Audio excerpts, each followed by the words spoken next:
Terima kasih pemirsa, Anda masih bersama kami dalam Berita Papua. Bagi Anda yang baru bergabung, kami akan sajikan kembali 3 berita utama hari ini.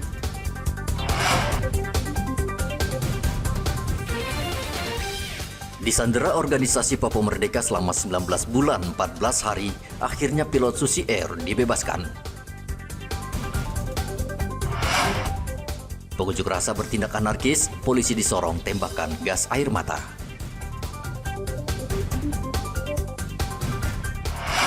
Polisi di Mimika gerebek pabrik miras oplosan.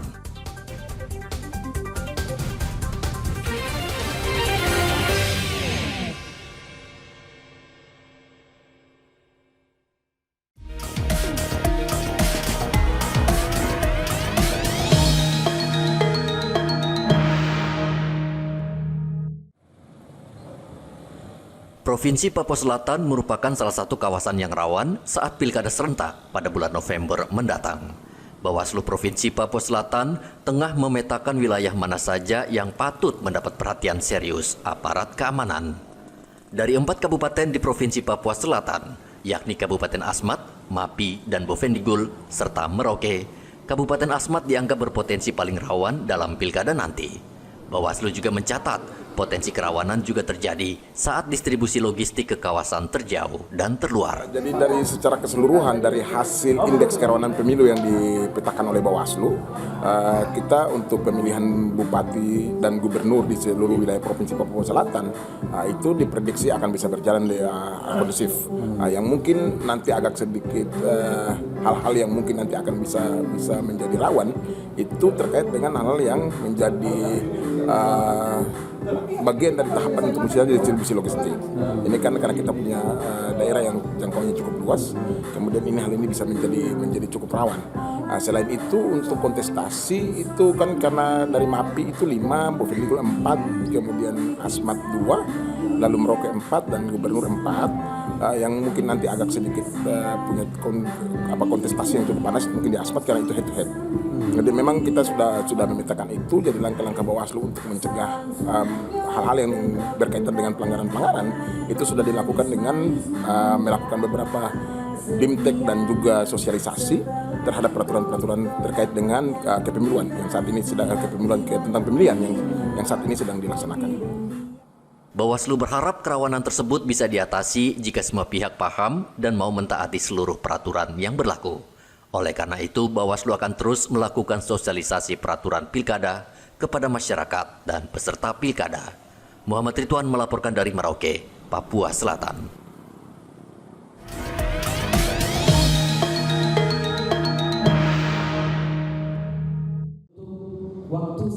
KPU Merauke menggelar rapat pleno daftar pemilih tetap untuk pilkada serentak bulan November mendatang. Dari hasil pemutakhiran data pemilih, di Merauke terjadi peningkatan angka pemilih dari 162.000 menjadi 168.000 pemilih. Ketua KPU Merauke, Roske Bubun, mengatakan tahapan pilkada yang memakan waktu cukup lama adalah pencocokan dan penelitian yang dilakukan Pantarlih di 22 distrik dengan melibatkan 642 petugas. Kami menerima jumlah pemilih potensial ini berjumlah 162.347 dan selanjutnya DP4 ini kita juga menyandingkan dengan DPT pada Pileg dan Pilpres kemarin.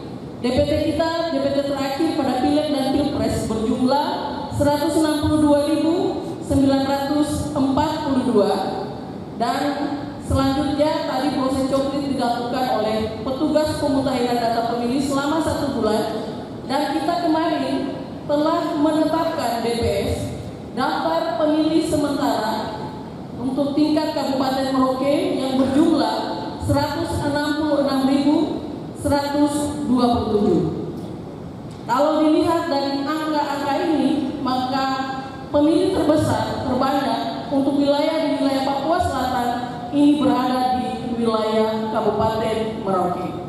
Maka teman-teman sekalian, untuk sebagai penyelenggara pekerjaan kita berat teman-teman dalam mempersiapkan seluruh tahapan ini.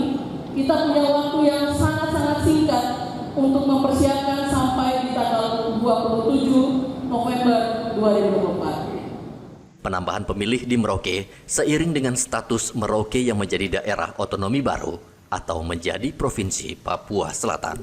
Banyaknya warga yang datang dan berpindah domisili ke Provinsi Papua Selatan menjadi salah satu faktor naiknya daftar pemilih di samping banyaknya pemilih pemula atau pemilih baru.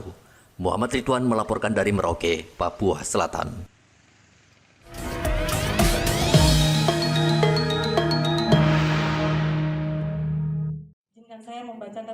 Pilkada serentak tinggal 2 bulan lagi. Salah satu tahapan penting yang harus dilakukan KPU Kabupaten Mimika adalah menetapkan daftar pemilih tetap. Rapat pleno penetapan ini berlangsung di salah satu hotel di Mimika. Dalam rapat pleno, KPU Mimika menetapkan jumlah DPT tingkat Kabupaten Mimika sebanyak 224.514 orang.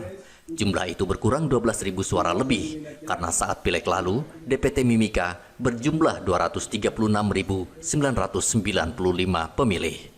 Turunnya angka pemilih tetap itu karena proses pencocokan data pemilih yang lebih cermat dilakukan di 18 distrik. Dari data yang masuk ke kita, data pindah masuk dan data pindah keluar dari Mendagri. Jadi itu ada penanggapan, terus ada juga tanggapan masyarakat selama tahapan tanggapan masyarakat ada yang masuk, sehingga ada penambahan sekitar 1.500-an dari DPS. Selanjutnya besok kita akan penetapan tingkat provinsi untuk DPT gubernur ya, jika tetapkan DPT Bupati. Dan di Batam itu bagian dari analisa data ganda, dan analisa data invalid, dan juga sinkronisasi secara nasional. Jadi itu bagian dari bersih data lah. Kalau di istilahnya itu tabrak data. Jadi data yang kita tetapkan hari ini adalah data yang benar-benar sudah bersih dari invalid atau data anomali atau data bahkan data ganda. Dari jumlah ini, pemilih laki-laki sekitar 118.000 orang dan pemilih perempuan 106.000 orang. Para pemilih itu tersebar di 18 distrik, 152 kampung, dan 497 tempat pemungutan suara. Dari Mimika, Papua Tengah, Igobat Momolin melaporkan.